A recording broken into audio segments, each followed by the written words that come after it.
বিসমিল্লাহির রহমানির রহিম। আসসালামু আলাইকুম। আমরা আজকে ফর্মালি আমাদের সেশনটা শুরু করতে চাচ্ছি। তো গত ক্লাসের যে রিভিউ, শর্ট রিভিউ 5 মিনিটের মধ্যেই করতে চাচ্ছি, সেটা হচ্ছে যে ইসের উপরে কি বলে আপনার প্রি টেস্টের কোশ্চেনের উপরে একটা গেল, আর একটা ছিল আপনার যে প্রাইমারি ডেটা সেকেন্ডারি ডেটা। তো আমরা বলছিলাম সেকেন্ডারি ডেটার বৈশিষ্ট্য হলো এটা যখন প্রাইমারি ডেটাটা অ্যানালাইজড হয় এবং ইন্টারপ্রিটেটেড হয়, কিন্তু টারশিয়ারি ডেটার বৈশিষ্ট্য হলো যখন সেকেন্ডারি ডেটাটা যখন কনডেন্সড হয় এবং ডাইজেস্টেড হয়, তখন আর কার্বোহাইড্রেট, তখন আর আপেল খুঁজে পাওয়া যাবে না, তখন আর মানে পটেটো খুঁজে পাওয়া যাবে না, তখন অলরেডি কার্বোহাইড্রেট, প্রোটিন বা এইসবে পরিণত হয়ে গিয়েছে। কেমন? তো এই জন্য আমরা এটা একটা প্রশ্ন ছিল আপনার ইয়েতে কি বলে প্রি টেস্টে। আর একটা ছিল টেবিল সেকশানে, যে বাইভেরিয়েট টেবিলে বাইভেরিয়েট টেবিলটা দুই রকম হয়, একটা হয় ডিসক্রিপটিভ টেবিল আর একটা হয় বাইভেরিয়েট রিলেশনশিপ টেবিল। তো বাইভেরিয়েট রিলেশনশিপ টেবিল যেটা, সেখানে একটা প্রশ্ন ছিল যে আপনার ইন্ডিপেন্ডেন্ট ভেরিয়েবল বা ডিপেন্ডেন্ট ভেরিয়েবলকে কোথায় প্লেস করতে হয়। তো সেটা আমরা ওদিন দেখেছি, আজকে আবার রিভিউ করতেছি যে ইন্ডিপেন্ডেন্ট ভেরিয়েবল সে তো ইন্ডিপেন্ডেন্ট, সে উপরে থাকবে, এটা মনে রাখবেন। আমি অনেকদিন মনে রাখতে পারছিলাম না, তখন এভাবে যে ইন্ডিপেন্ডেন্ট যে সে তো স্বাধীন, সে থাকবে সবার উপরে। তার মানে উপরে মানে কি কলাম, আর রো মানে সাইডে নিচে, এই জন্য ডিপেন্ডেন্ট থাকবে লেফটে এবং ইন্ডিপেন্ডেন্ট থাকবে টপে। এটা ওই দিনের একটা ইয়ে ছিল।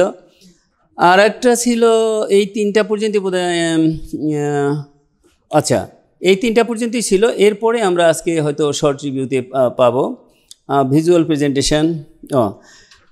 এরপর ছিল যে ডেটাগুলো কিভাবে প্রেজেন্ট করা হয়, কোয়ালিটেটিভ ডেটা এবং কোয়ান্টিটেটিভ ডেটাগুলো কিভাবে প্রেজেন্ট হয়। এটা আমরা খুব বেশি ডিটেলস আলাপ করতে পারিনি, কারণ আমাদের শুরু করতে বিভিন্ন কারণে একটু দেরি হয়েছিল। আমরা দেরিতে আসি নাই, কিন্তু অন্যান্য কারণে দেরি হয়েছিল। আর এটা হলো ডেটা ডেটা বিভিন্ন গ্রুপিং ছিল, ডেটার বিভাজনগুলো ছিল কীরকম ছিল, সেটা আমরা শর্টে বলছি। এরপরে হলো যে ডেটা প্রোডাকশন কীভাবে করতে হয়, নিউ ডাটা, একটা এক্সিস্টিং ডেটা থেকে নিউ ডেটা প্রোডাকশন করা যায়, সেটাও আমরা বলেছিলাম। তা এইটা হলো বাইভেরি টেবিলের যে রিলেশনশিপ টেবিল এবং ডিসক্রিপটিভ টেবিল। এখানে আজকে দু একজন সম্মানিত সদস্য যারা নতুন আসছেন, একটু ধরতে হয়তো অসুবিধা হতে পারে। এখান থেকে আমরা শর্ট রিভিউ করব। Difference between diagrammatic and graphical presentation, কোনটাটা ডায়াগ্রামেটিক প্রেজেন্টেশন করতে হয়, কোনটাটা গ্রাফিক্যাল প্রেজেন্টেশন করতে হয়। কেমন? Qualitative and discrete type of quantitative data, আপনারা জানেন যেটা কোয়ালিটেটিভ ডেটা হচ্ছে যেটা শুধুমাত্র বৈশিষ্ট্য দিয়ে বোঝানো হয়, ডে নাইট, হ্যাঁ, satisfied, dissatisfied, knowledge higher lower, এই জাতীয়। আর কোয়ান্টিটেটিভ তো আমরা জানি যেটা সংখ্যা দিয়ে। কোয়ান্টিটেটিভ আবার দুই রকম, ডিসক্রিট যেমন ফুটবল, শার্ট টার্ট, এগুলো যেগুলো সংখ্যা দিয়ে ফ্র্যাকশন করা যায় না, আর অল আদার যত ফ্র্যাকশন করা যায় সেটা হচ্ছে কোয়ান্টিটেটিভ কন্টিনিউয়াস ভেরিয়েবল। তো এই কোয়ালিটেটিভ ভেরিয়েবল আবার ডিসক্রিট ভেরিয়েবল, এটা হলো আপনার এই ডায়াগ্রামেটিক প্রেজেন্টেশন, ডায়াগ্রামেটিকভাবে প্রেজেন্ট করা হয় এভাবে। আর কন্টিনিউয়াস যেটা, সেটা শুধুমাত্র একভাবে প্রেজেন্ট করা হয়, সেটা প্রেজেন্ট করা হয় হলো আপনার গ্রাফিক্যাল প্রেজেন্টেশন। তো আমরা এই সংক্ষেপে এটা ডিটেলস আলাপ করার আমাদের সময়, আমরা আগেই বলছি একটু মিডিয়াম আলাপ করব, একদম বেসিক আলাপ করব না, তাহলে প্রত্যেকটা ডিটেলসে যেতে হবে। আর ইনডেপথে করলে আবার উপমা উদাহরণ অনেক কিছু দিতে হবে, আরও জটিল জিনিসগুলো সামনে আসতেছে আমাদের ইনশাল্লাহ। তো এটা হলো আপনার কি বলে গ্রাফিক্যাল প্রেজেন্টেশনের উদাহরণ, যে এই যে ডায়াগ্রামেটিক প্রেজেন্টেশনের উদাহরণ বার ডায়াগ্রাম। এই বার ডায়াগ্রাম আবার দুই রকম, একটা কম্পোনেন্ট, একটা কম্পোনেন্ট বা প্রপোর্শনাল বার, মানে একটা বারের মধ্যে কম্পোনেন্ট থাকবে অথবা প্রপোর্শন থাকবে। আর একটা হলো কম্পাউন্ড বার মানে পাশাপাশি বার থাকবে, কিন্তু সে একটা ভেরিয়েবল দেখাবে, কিন্তু সে অনেকগুলো তার সাথে অনেকগুলো ইয়ার বা অনেকগুলো ফেজ, অনেকগুলো মান্থ, এরকম সে দেখাতে পারবে। কম্পাউন্ড একসাথে একাধিক ভেরিয়েবল সে দেখাতে পারবে। পাইচার সম্পর্কে সবাই খুব বিজ্ঞ, এটা সবাই ভালো জানেন। আর পিকটোগ্রাম, যেমন পিকচারের মাধ্যমে একটা মানুষের ছবি দেখালে 1000, যে একটা ইন্ডাস্ট্রিতে 20,000 লোক কাজ করে, তারা 10,000 লোক কাজ করে বা 1,000 লোক কাজ করে, তারা কতজন সাইকেলে আসে, কতজন পায়ে হেঁটে আসে, কতজন বাসে আসে, এটা এমডি সিইওকে দেখাবে। তো এত ডিটেলস বর্ণনা করার দরকার নেই, সিইও এটা দেখে বুঝতে পারবে যে একটাতে যদি 1000 ধরা হয় তাহলে, বা 100 ধরা হয়, তাহলে 450 আসে আপনার কি বলে হেঁটে, 150 আসে বাইকে, 300 আসে কারে, এবং বাকি 700 আসে হলো আপনার কি বলে বাসে। যদি এটা টোটালের উপর নির্ভর করে, টোটাল আমি কম বেশি বলে থাকতে পারি হয়তো বা বলে।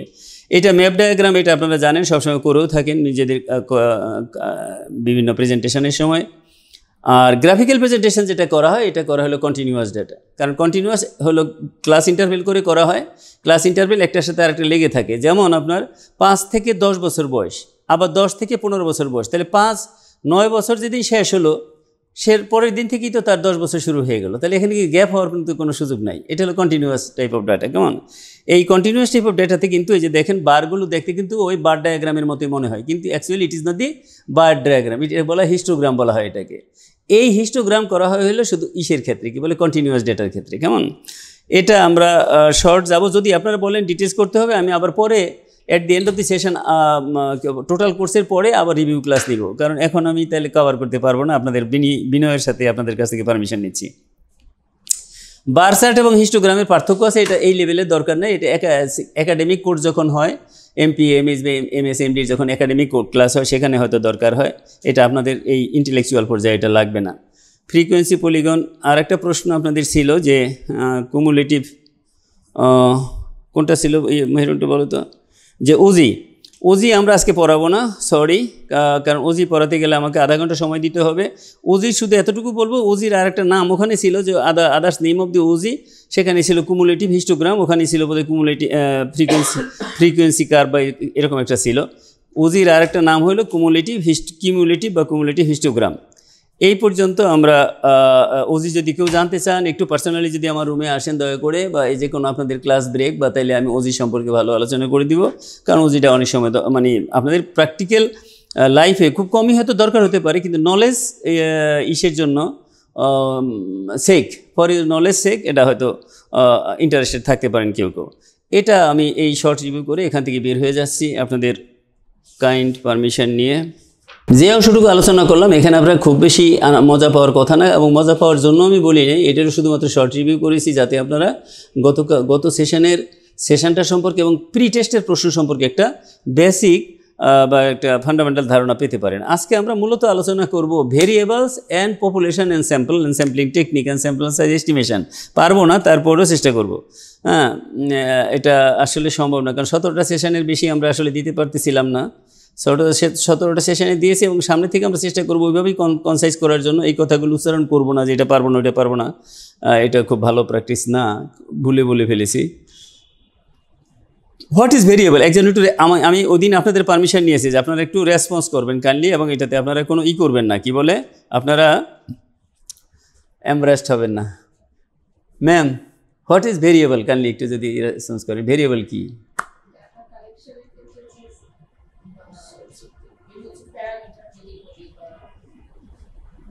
এই প্যারামিটার কিন্তু আবার ভিন্ন বিষয়।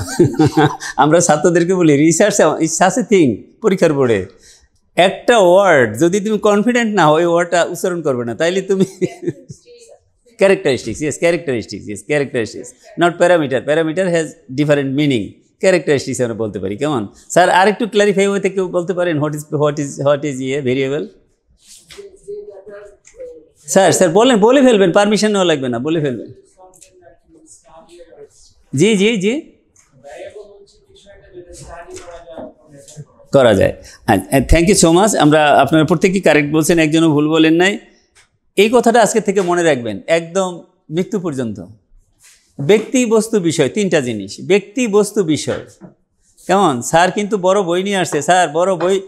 স্ট্যাটিস্টিক্স সম্পর্কে একটা কথাই আছে, ফরগেট দি বুক। বই ভুলে না গেলে এই রিসার্চ মেথোডোলজি এবং স্ট্যাটিস্টিক্স শিখতে পারবেন না, কারণ এটা স্যার এটা ভিন্ন একটা সাবজেক্ট। কারণ আমাকে বগুড়া মেডিকেল কলেজের, আর্মি মেডিকেল কলেজের সাম কর্নেল মালিক বোধহয় না কি নাম ভুলে গেলাম, সার্জারির, তারা তো প্রফেসর আবার এমনি কর্নেল, তো বল স্যার আমার এটা মনে হয় বিদেশি বইগুলো বিশেষ করে স্ট্যাটিস্টিক্স লেখাই হয়েছে এটা বিশেষ উদ্দেশ্য নিয়ে। তা আমি জিজ্ঞেস করলাম কী মনে হয় আপনার কাছে, কী উদ্দেশ্য নিয়ে লেখা হয়েছে? তো সে বললো স্যার আমার মনে হয় লেখা হয়েছে এই উদ্দেশ্য নিয়ে কেউ যাতে না বোঝে। পুরা হাউসে কি বলে হাসির রোল। তো এই জন্য এটা মজা করে বলা হয়, এটা আসল কথা, মজা করে বলা হয় যে আমরা যারা বাংলিশ, আমরা যদি ইংরেজি কি বলে রিসার্চ মেথোডোলজি এবং স্ট্যাটিস্টিক্স ভালো করে নিজের মতো করে বুঝতে চাই, তাহলে প্রথম শর্ত হলো ফরগেট দি বুক। বই ভুলে যান, একবার পড়বেন, বই থেকে নির্যাস নেবেন, নির্যাস নিয়ে নিজের মতো করে মনে রাখবেন, নিজের মতো করে সাজাবেন, তাহলে আপনি রিসার্চ বলতে। স্যার আপনাকে আমি ডিসকারেজ করতেছি না, আপনি কিন্তু আবার এম্বারেসড হবেন না, উইথ ডিউ অ্যাপোলজি। তাহলে ব্যক্তিবস্তু বিষয়, এটা বইয়ের কোথাও পাবেন না, তো পাবেন, এটা বইয়ের কোথাও পাবেন না। ব্যক্তি বস্তু বিষয় সহজীকরণ, সিম্পলিফিকেশন অব দি কি স্টাডি ম্যাটেরিয়ালস, যে ব্যক্তি বস্তু বিষয়ের পরিবর্তনশীল বৈশিষ্ট্যকে বলা হয় ভেরিয়েবল। এই কথাটা মনে রাখবেন। আর বইতে কিন্তু দেখবেন স্যার যে বই খুঁজছে ওখানে কিন্তু অ্যাট্রিবিউট শব্দটা আছে, অ্যাট্রিবিউট এই সেই নানান কিছু জটিল জটিল কথাবার্তা আছে।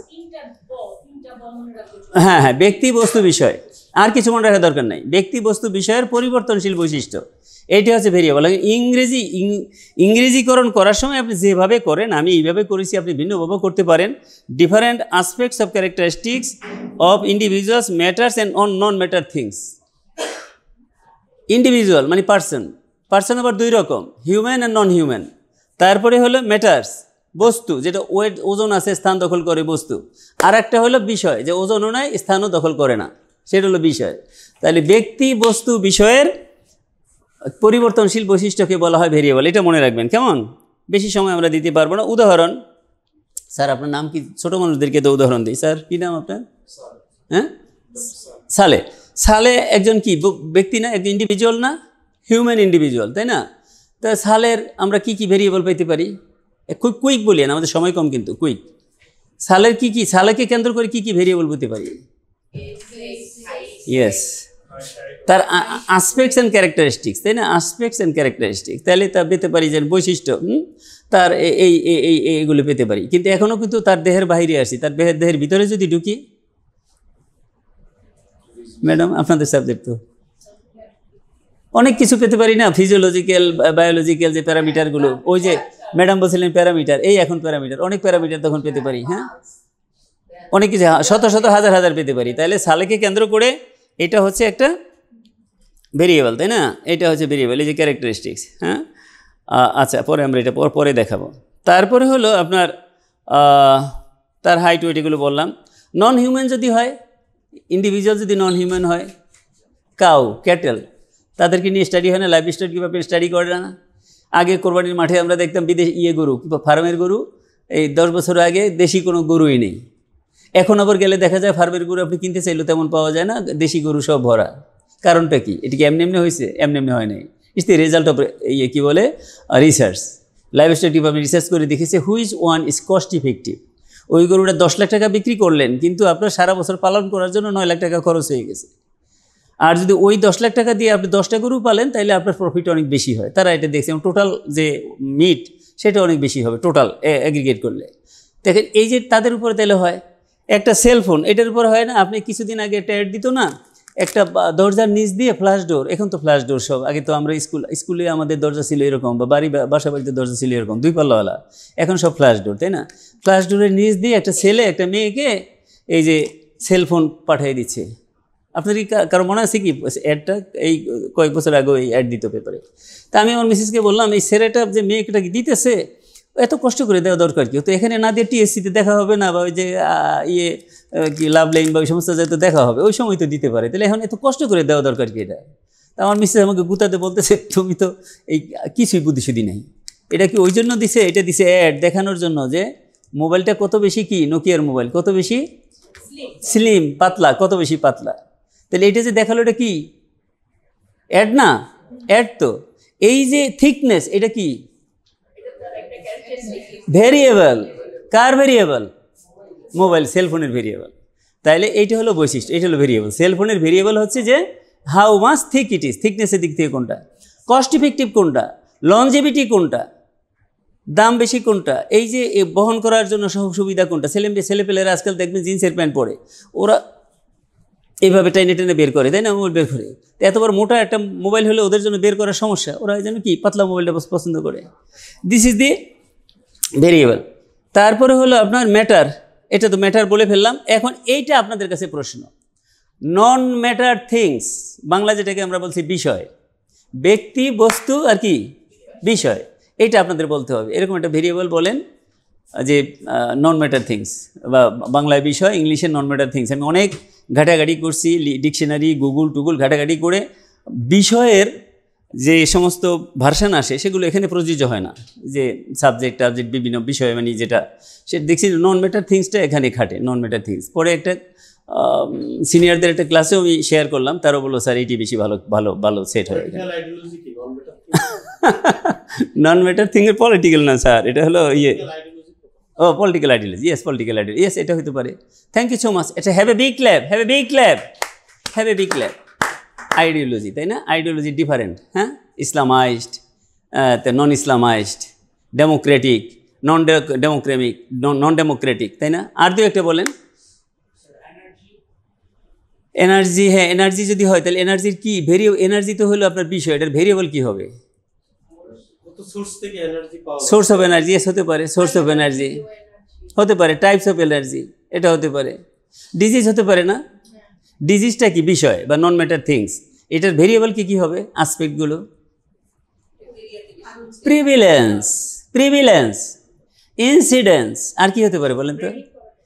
হ্যাঁ, কি বলে ওই সিভিয়ারিটি, তারপরে এই যে লাইন দেখা না এভাবে, এটাকে কি বলে? এটাকে এই লাইন দেখা যেভাবে ট্রেন্ড, ডায়রিয়ার ট্রেন্ডটা গত 10 বছরের তুলনায় এখন উপরের দিকে আপওয়ার্ড ট্রেন্ড না ডাউনওয়ার্ড ট্রেন্ড। তাহলে কতগুলো বলে ফেলাম। Thank you so much. একটু বোদ্ধা বা একটু সিনিয়র, মানে সিনিয়র একটু না, সরি, সিনিয়রদের ক্লাস নিলে সুবিধা, নিজের তেমন কিছু বলা লাগে না, সব কিছু হাউস থেকে চলে আসে। আর জুনিয়রদের ক্লাস হলে সব ভেঙে বলা লাগে।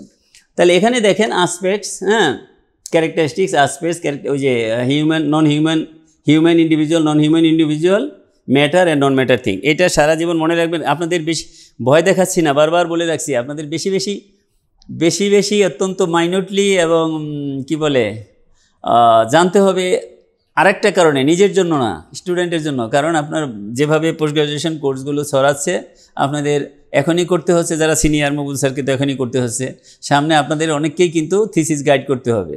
যখন থিসিস গাইড করবেন তখন কিন্তু স্টুডেন্ট চাবে আপনার কাছ থেকে একটা ক্রিস্টাল ক্লিয়ার কনসেপশন।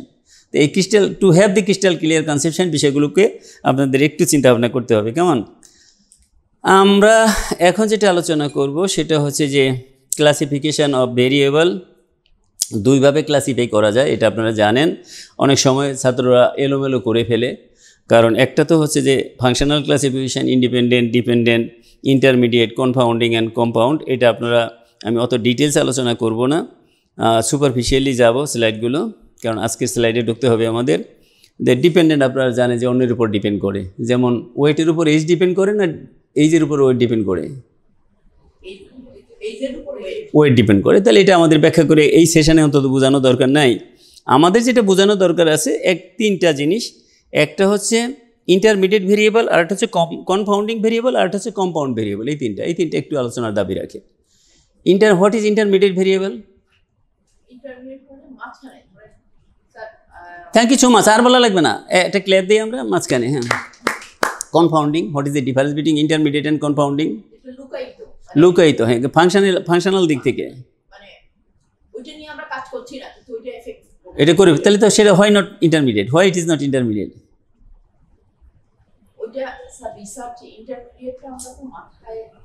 এখানে হলো একটু ইসের ব্যাপার আছে, ইন্টেলেকচুয়ালিটির ব্যাপার আছে। ইন্টারমিডিয়েট ভেরিয়েবলটা শুধু মিডিলে কাজ করে, প্রসেসের উপরে। সে কিন্তু ডিপেন্ডেন্ট এবং ইন্ডিপেন্ডেন্ট কারো উপরে সে প্রভাব বিস্তার করে না বা কাজ করে না। একটা সাধারণ উদাহরণ আছে এখানে, যে type, quality and quantity of food, pregnancy and anaemia. তো প্রেগনেন্সি হলে অ্যানিমিয়া হবে, এটা তো ইউজুয়াল কি বায়োলজিক্যাল না ফিজিওলজিক্যাল? এটা তো ফিজিওলজিক্যাল প্রসেস, তাই না? প্রেগনেন্সি হলে অ্যানিমিয়া হবে। তাহলে প্রেগনেন্সি হলো ইন্ডিপেন্ডেন্ট আর অ্যানিমিয়া হলো ডিপেন্ডেন্ট। আমার টাইপ অফ ফুড কিন্তু কোনোটার উপরে প্রভাব বিস্তার করছে না, কিন্তু টাইপ অফ ফুডের উপরে আগের দিনের শাশুড়িরা কম খাবার দিত বিভিন্ন কারণে। এখন এই যে কম খাবার দেওয়ার কারণে বৌমা কী হতো? অ্যানিমিক হতো, সাদা হয়ে যেত। সাদা হয়ে গেলে সে গ্রামে বলতো একটা রোগ, কী রোগ বলতে বলেন তো? গ্রাম দেশে সুতিকা হয়েছে বলতো না? সালমা ম্যাডাম তো জানার কথা। সুতিকা রোগ হয়েছে, মানে সুতার মতো সাদা হয়ে গিয়েছে। সুতিকা রোগ মানে সুতার মতো সাদা হয়ে গিয়েছে বৌমা।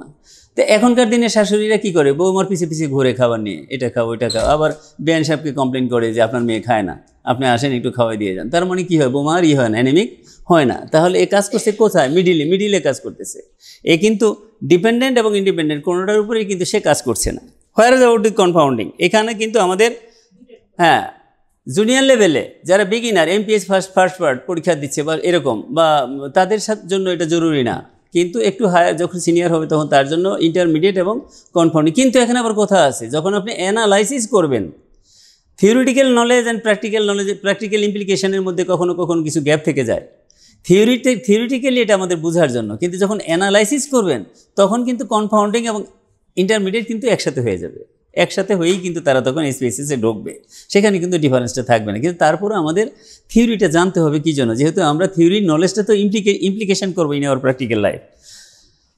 এখানে দেখেন nature of job, heart disease এবং এইজ। শাকিলকে বারবার আরেকজন জুনিয়র ইয়াং আছে, তো কি না বাবা আপনার নাম স্যার?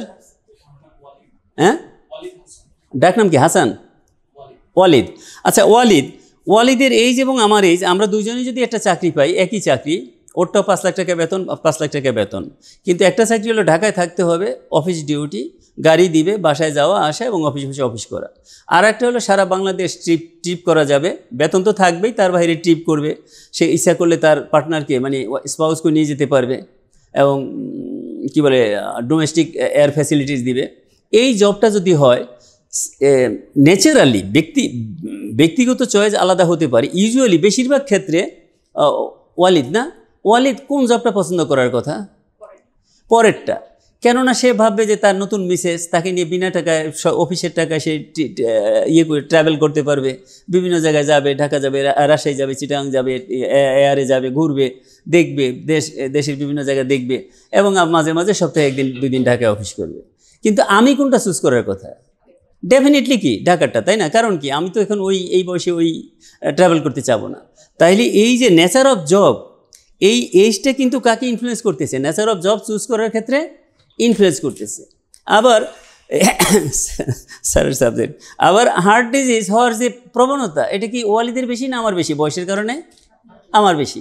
তাহলে দুইটাই কিন্তু আমার যে বয়সটা, এটা কিন্তু দুইটাকে ইনফ্লুয়েন্স করতেছে, হার্ট ডিজিজকে ইনফ্লুয়েন্স করতেছে, নেচার অফ জবকে ইনফ্লুয়েন্স করতেছে, আর এই দুইটা মিলে আবার কি হার্ট ডিজিজকে ইনফ্লুয়েন্স করতেছে।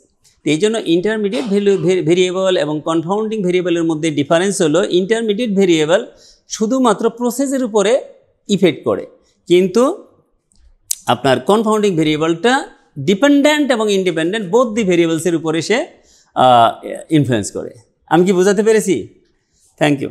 বোঝাতে না, মানে ক্লারিফাই করতে পারছি কিনা, বোঝাতে বলা ঠিক হবে না। আর একটা ভেরিয়েবল আছে, সেটা বলে কম্পাউন্ড ভেরিয়েবল। এটা সম্পর্কে ধারণা আছে কিনা কারো, একটু যদি বলেন। কম্পাউন্ড, এটা হলো কনফাউন্ডিং, আরটা হলো কম্পাউন্ড ভেরিয়েবল। কোনো ধারণা স্যার? আচ্ছা, যদি এটা হলো যে মিলেমিশে করি কাজ, হারি জিতি নাহিলাজ, এরা ভেরিয়েবলরা কিন্তু এরকম মিলেমিশে কাজ করে। এই যে আমরা দেখি হাইপারটেনশন এবং diabetes mellitus.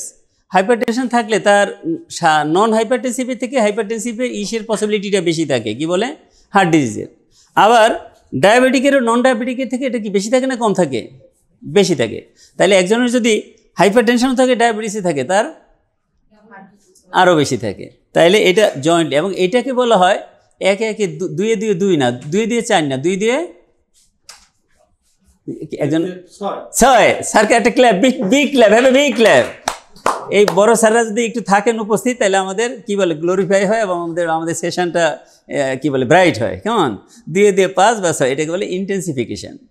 When variables intensify, one variable intensify, two or more variables intensify the effect of independent variable on the dependent variable. এই ইফেক্টটাকে যখন ইন্টেন্সিফাই করা হয় তখন এটাকে বলা হয় কম্পাউন্ড ভেরিয়েবল। আন্ডারস্ট্যান্ড? থিওরিটিক্যাল জিনিস, কিন্তু আপনাদের নিজেদের প্রয়োজনে যতটা না লাগবে, যেহেতু এখানে সবাই টিচার, বেশি লাগবে আপনাদের স্টুডেন্টদের প্রয়োজনে। আরেকটা আছে অ্যালকোহল এবং ইসের উদাহরণ, আমরা উদাহরণ কম দিলাম। আমরা এখন চলে যাব নমিনাল ভেরিয়েবল, আরেকটা ক্লাসিফিকেশান, যেই ক্লাসিফিকেশানটা আমরা একটা ক্লাসিফিকেশান দেখালাম ফাংশনাল, এখন স্ট্যাটিস্টিক্যাল ক্লাসিফিকেশান যেটা, সেটা হচ্ছে নমিনাল, অর্ডিনাল, আর কি বলেন, nominal, ordinal, discrete and continuous. Discrete and continuous, nominal, ordinal, discrete and continuous একসাথে আছে একটা স্লাইডে, আমরা সেটা দেখাবো। এই যে এই nominal variable, ordinal variable, discrete variable এবং কন্টিনিউয়াস ভেরিয়েবল, এই 4টা ভেরিয়েবল কাকে বলে এটা ব্যাখ্যা করার, সময় নষ্ট করার আমি এখন সময় নেই, আর এটা সম্ভব না। এটা হলো, একটু পানি দিও মেহেরুন আমাকে। এটা হলো যে এইটা মাপার জন্য, মেজার করার জন্য 4টা স্কেল আছে। একটা হলো নমিনাল স্কেল, আরেকটা অর্ডিনাল স্কেল, আরেকটা ইন্টারভেল স্কেল, আরেকটা রেশিও স্কেল, এই 4টা স্কেল। এইটা একটু আপনাদের এখানে একটু মুনশিয়ানা আছে বা একটু বোঝার বিষয় আছে। আমরা আপনারা খেয়াল করেছেন যে আমি একটু দ্রুত যাচ্ছি এবং অনেক স্লাইডগুলো সুইচ ওভার করতেছি, এই জন্য যাতে করে আমরা মোটামুটি সব একটা ওভারঅল ধারণা আমরা দিতে পারি। মেজারিং স্কেল হলো 4টা: nominal scale, ordinal scale, interval scale, ratio scale. এখানে একটা ব্যাপার আছে, ভেরিয়েবলও 4টা ধরনের। নমিনাল বলেন, 18 করিয়েন যারা জুনিয়র আছেন স্পেশালি, অর্ডিনাল, ডিসক্রিট, কন্টিনিউয়াস। কিন্তু যখন এটাকে মেজার করবেন, মেজার করার জন্য হলো স্কেলগুলোর নাম আলাদা: নমিনাল, অর্ডিনাল, ইন্টারভেল, রেশিও। তাহলে আপনি হয়তো বলতে পারেন যে তাহলে কি নমিনালের জন্য নমিনাল, অর্ডিনালের জন্য অর্ডিনাল, ইন্টারভেল এর জন্য কি বলে ডিসক্রিটের জন্য ইন্টারভেল। ব্যাপারটা কিন্তু তা নয়। রেশিও, কন্টিনিউয়াসের জন্য রেশিও তা না। হ্যাঁ, এখানে কিন্তু একটু একটার সাথে আরেকটা, দুইটা কিন্তু যার তার কিন্তু তারপর পরে কিন্তু বিভাজন আছে। এখানে আমরা যে খুবই গুরুত্বপূর্ণ বিষয়টা আলোচনা করব, আপনাদের একটু কাইন্ড অ্যাটেনশন ড্র করা এখানে দরকার। এই 4টা মেজারিং স্কেলের পাওয়ার কিন্তু একটা পাওয়ার, 2টা পাওয়ার, 3টা পাওয়ার, 4টা পাওয়ার। অর্থাৎ অর্ডিনাল স্কেলের পাওয়ার হচ্ছে একটা, স্ট্রেংথ 1 একটা পয়েন্ট। নমিনালের, অর্ডিনালের হচ্ছে 2টা পাওয়ার, ইন্টারভেলের হচ্ছে 3টা, আর রেশিও স্কেলের হচ্ছে কি 4টা। এখন আমরা এটা সংক্ষেপে দেখার চেষ্টা করব, খুবই সংক্ষেপে। নমিনাল হইল ইট ক্যান ডিফারেন্সিয়েট অনলি, কি করতে পারে? ডিফারেন্সিয়েট করতে পারে, কিন্তু এর চেয়ে বেশি কিছু করতে পারে না। সে বলে দিতে পারে না যে, যেমন মনে করেন কালার কি এটা ভেরিয়েবল না? উত্তর কি আসবে? What is the colour of the uniform of the participant. তাহলে বিভিন্ন আসবে না? ব্ল্যাক, হোয়াইট, ব্লু, নেভি, এই সমস্ত আসবে না? কিন্তু এ শুধু এত না, ডিফারেন্সিয়েট করবে কি, কিন্তু সে কিন্তু করতে পারে না, হায়ারার্কি করতে পারে না। এই যে নিচে লেখা আছে, but it cannot say relative status বা ক্যাননট মেক হায়ারার্কি করতে পারে না। এখানে আমরা শুধু কালার দিয়ে বুঝাইলাম। রিসার্চের ক্ষেত্রে আমরা ভেরিয়েবল ইউজ করি। এরকম একটা ভেরিয়েবল কাইন্ডলি কি বলতে পারেন যে যেখানে নমিনাল স্কেল ইউজ করা হয়, ব্র্যাকেটে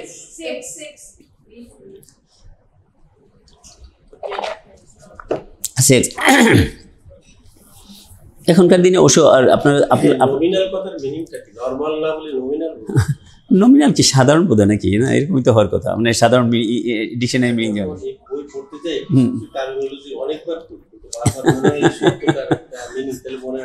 মনে হয় নমিনাল অর্থটা হয়তো কি, নমিনাল মানে সাধারণ, এরকমই তো মনে হয় আসলে।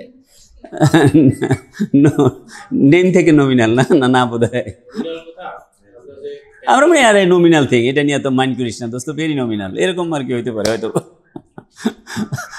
যখন কাজ করি যে বেলুনগুলো আমরা ইনফ্লেট করি, দুইটা লেখা আছে, একটা নমিনাল প্রেসার, এতে বলা হয় যে এই প্রেসারে বেলুন তুললে পরে তার যে নরমাল ডায়া সেটা আসবে আছে নমিনাল। হ্যাঁ, এখানে আরেকটা জিনিস বলে রাখি, স্যারের কথা নামমাত্র। হ্যাঁ, এই যে নামমাত্র, এই স্যারের কথা থেকে যে আরেকটা কথা বলতে চাচ্ছি, যে পরে বলতাম এটা অবশ্য, যে কিছু টার্মিনোলজি কোনো সেশনে আমরা বলি, এখানে বলেন তো বায়োকেমিস্ট্রির কে আছেন, প্যাথোলজির না এখন বলছি না, বড় সেশনগুলোতে তখন হাত তোলে, বলে আপনাদের স্পেশালি আমি মার্ক করছি, এই জন্য কোনো দোষ নিয়েন না, কারণ আমি যখন স্যাম্পল সাইজ বলবো তখন আপনাদের মাথায় কিন্তু স্যাম্পল মানে হচ্ছে একটা স্লাইড মানে একটা স্যাম্পল। আপনাদের আগে বুঝতে হবে যে আপনাদের ল্যাবের স্যাম্পল আর এই রিসার্চের sample is not the same thing. একই শব্দ বিভিন্ন সাবজেক্টে, বিভিন্ন ডিসিপ্লিনে, বিভিন্ন অর্থে ব্যবহৃত হয়। এইটা আগে মাথা থেকে আউট করেন, নাহলে কিন্তু সবাই বুঝবে এই সেশন, আপনি কিন্তু বুঝবেন না। তা আপনাকে আগেই বলে রাখি, যারা বায়োকেমিস্ট্রি এবং প্যাথোলজি থাকলে যে স্যাম্পল মাথা থেকে একটু সরাই নিয়েন। হ্যাঁ, যদিও এই উদ্দেশ্যে হঠাৎ করে মনে পড়লো আর কি। নমিনালের স্ট্রেংথ হচ্ছে একটা, সে শুধু ডিফারেন্সিয়েট করতে পারে সাদা এবং কালো, দিন এবং কি রাত। দিন ভালো না রাত ভালো? দিন আপনার জন্য। কিন্তু যে রাতের কাজগুলো করে, ধরেন আমরা অন্য উদাহরণ দিব না যেটা এই হাউসের সাথে মানায় না, অন্য জায়গায় দিলেও এখানে দিব না, এখানে কিছু সেন্সারশিপ বাধ্য হয়ে করতে হবে নিজেদের মধ্যে। তো এখন ধরেন যে চুরি করে, খারাপ কাজ ভালো না খারাপ সেটা, হ্যাঁ সেটা তার জন্য কোনটা ভালো?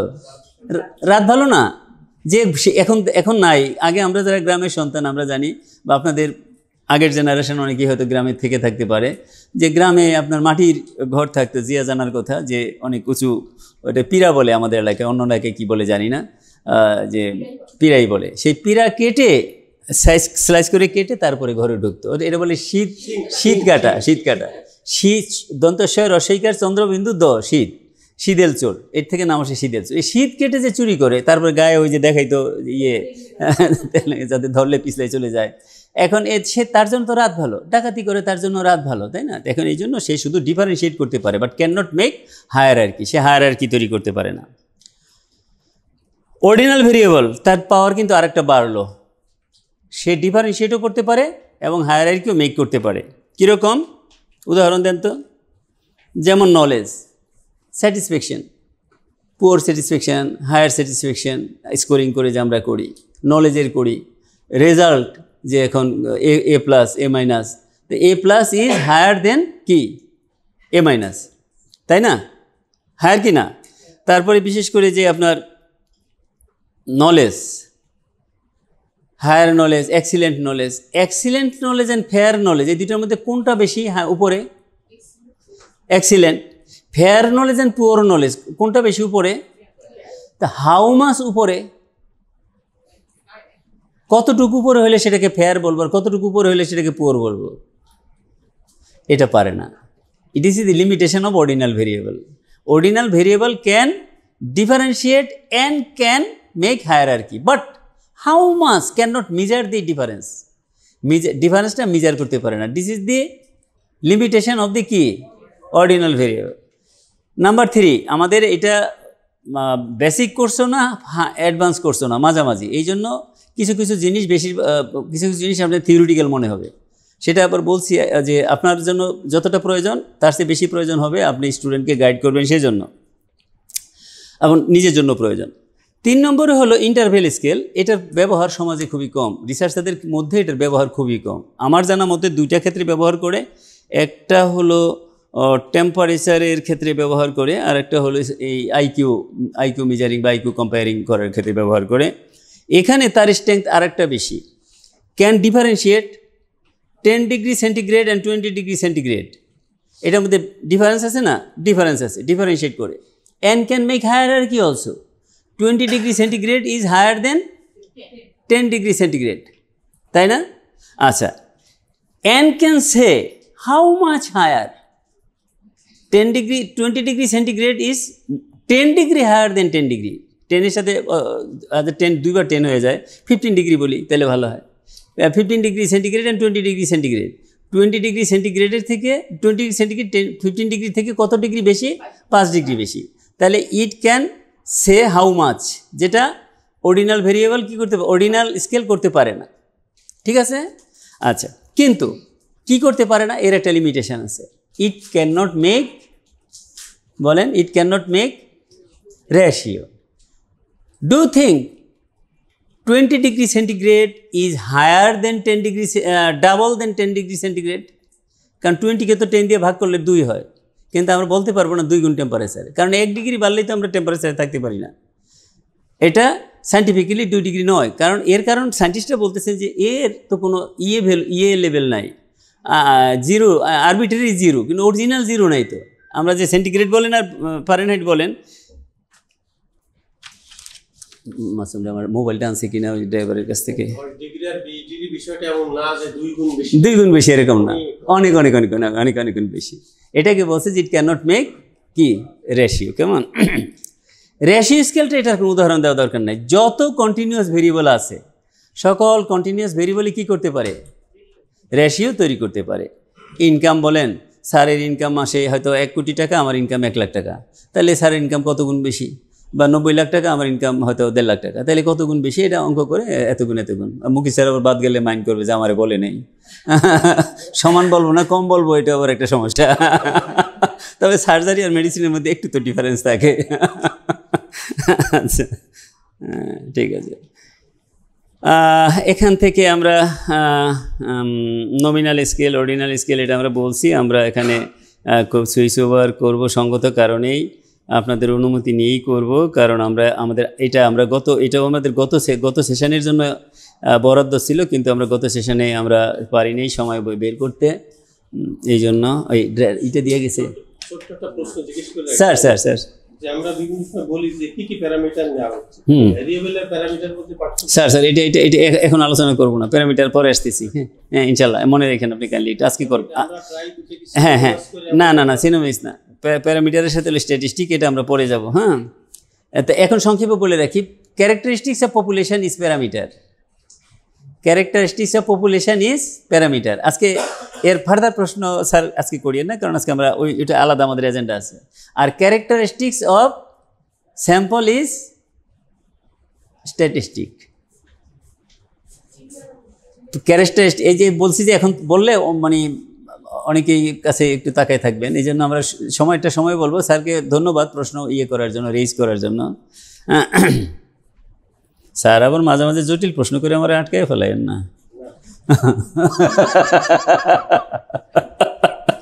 মজা করলাম আর কি, কারণ আমরা তো কেউ সর্বজান্তা না, তাই না? Thank you so much. Shakil sir, আপনি একটা কি প্রশ্ন করছিলেন, আমি বোধহয় ভুলেই গেছি কিনা। এখন আমরা আজকের সেশনে প্রবেশ করার চেষ্টা করব ইনশাআল্লাহ আজিজ। সেটা হলো পপুলেশন অ্যান্ড স্যাম্পল। এখানে আমাদের খুব কুইক যেতে হবে, আপনারা রাগ করিয়েন না। এই সেশনগুলো যদি ধীরে সুস্থে, যেমন প্রথম আমি প্রিন্সিপাল স্যারকে বলছিলাম 3 ঘন্টা, স্যার প্রায় দাঁড়ায় যান নাই, দাঁড়ায় যাওয়ার মতো অবস্থা হয়েছে চেয়ার থেকে। বলেন কি 3 ঘন্টা একটা ক্লাস হয় নাকি? স্যার রিসার্চের ক্লাসে না করলে বোঝা যাবে না যে এটা 3 ঘন্টার নিচে ক্লাস হয় না। তো পরে বলছিলাম 2 ঘন্টা। পরে সেদিন মুকিদ ভাই উপস্থিত ছিলেন বোধহয়, না? ওই দিন যেদিন টাইমটা কমায় আনলাম, মুকিদ ভাই উপস্থিত ছিলেন, আরও 2-1জন ছিলেন ক্লিনিশিয়ান। তারা বলে যে 1.5 ঘন্টা 2 ঘন্টা পর ক্লাস লাগে কিনা। পরে অনেক 1 ঘন্টা 45 মিনিট করলেই তো হয়। পরে অনুনয় বিনয় করে আমি পরে 1.5 ঘন্টা করতে সক্ষম হয়েছি, 1.5 ঘন্টা রাখতে সক্ষম হয়েছি। তো এখন আপনারা নিজেরাই দেখতেছেন যে 1.5 ঘন্টা আসলে কোনো টাইম না। তো যাই হোক, আমরা ভবিষ্যতে যদি এক্সটেন্ডেড ক্লাস করি, আল্লাহ হায়াত দারাজ করে, তখন আমরা ইনশাআল্লাহ চিন্তা করবো যে কীভাবে করা যায়।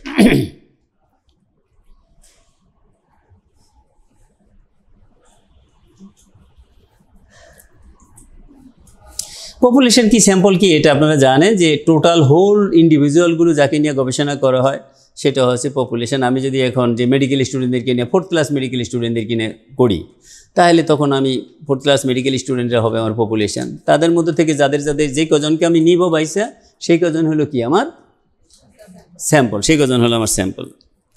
তো এই জন্য এই বেসিক আলোচনা আমরা করতেছি না, ক্লাসিফিকেশন অফ পপুলেশন, এইটা শুধু আমরা করব যে পপুলেশনের ক্লাসিফিকেশন কেমন। পপুলেশনে এটা একটু দেখেন কাইন্ডলি। আমরা এখানে পয়েন্টার ইউজ করতে পারতেছি না, কারণ ডিজিটাল এই ফিল্ডে নাকি পয়েন্টার নেয় না আর কি। ঠিক না, না বললো এই যে কাদের সাহেব, আমি তো আর জানি না, আমার নলেজ নাই। সবগুলো নেয় না, না? স্যার কি আমাদেরকে একটা দান করে দিবে কিছু নাকি? আমরা দান পাওয়ার আগেই ক্ল্যাপ করে দিই। ঠিক আছে, আমরা পুরাপুরি দান নিব না, সেশন যেই কদিন চলে এই কদিনের জন্য দান। Thank you sir. এই ক্ল্যাপটা ছোট হয়ে গেছে, কিন্তু এটা বড় clap, have a big clap, big. এটা তো কি ভাস্কুলারি না স্যারের দান না? ও আরেকটা ক্ল্যাপ, আরেকটা বড় ক্ল্যাপ, বড় বিগ। ও ওখানে লেখাই আছে, আমি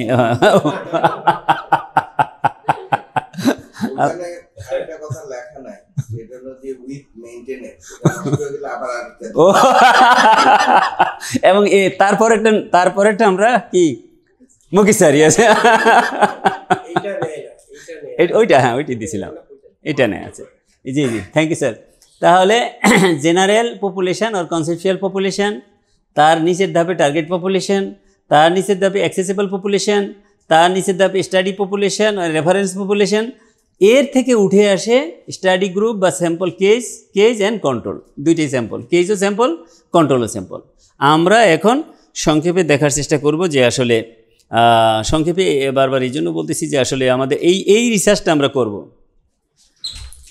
Difference of treatment cost among the nosocomial infected and non-infected pediatric patients admitted in tertiary level hospitals of Dhaka city. খেয়াল করিয়েন, ডিফারেন্স অফ ট্রিটমেন্ট কস্ট এটা আমরা দেখব, অথবা শুধু ট্রিটমেন্ট কস্ট দিতে পারি, এটার নাম ডিফারেন্স শব্দটা উঠিয়ে দিতে পারি। Treatment cost among the nosocomial infected and non infected paediatric patients admitted in কি tertiary level hospitals of Dhaka city, এই স্টাডিটা আমরা করব। এই স্টাডিটা করতে যেয়ে আমরা কোনটা পপুলেশন, কোনটা স্যাম্পল, কোনটা কোন ধরনের পপুলেশন, এটা আমরা দেখব। উপরে আউটার সার্কেল যেটা এই পাশে দেখতেছেন, জেনারেল পপুলেশন লেখা আছে। অল অ্যাডমিটেড পেডিয়াট্রিক পেশেন্ট, সকল ধরনের হাসপাতাল, প্রাইভেট ক্লিনিক।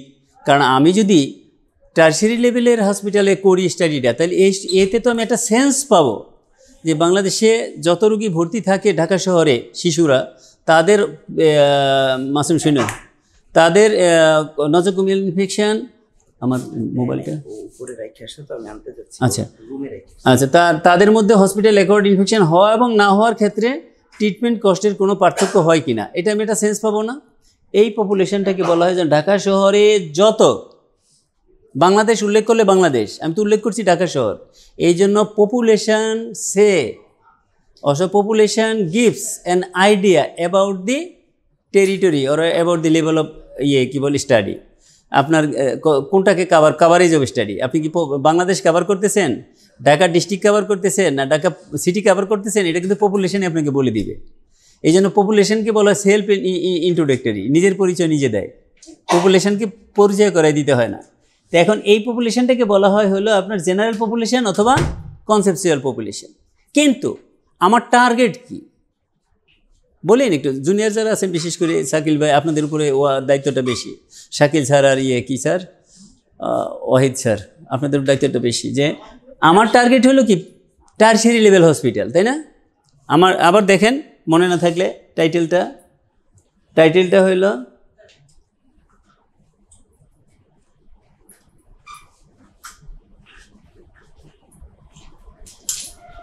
এই যে difference of treatment cost among the nosocomial infected and non-infected pediatric patients admitted in tertiary level hospitals of Dhaka city.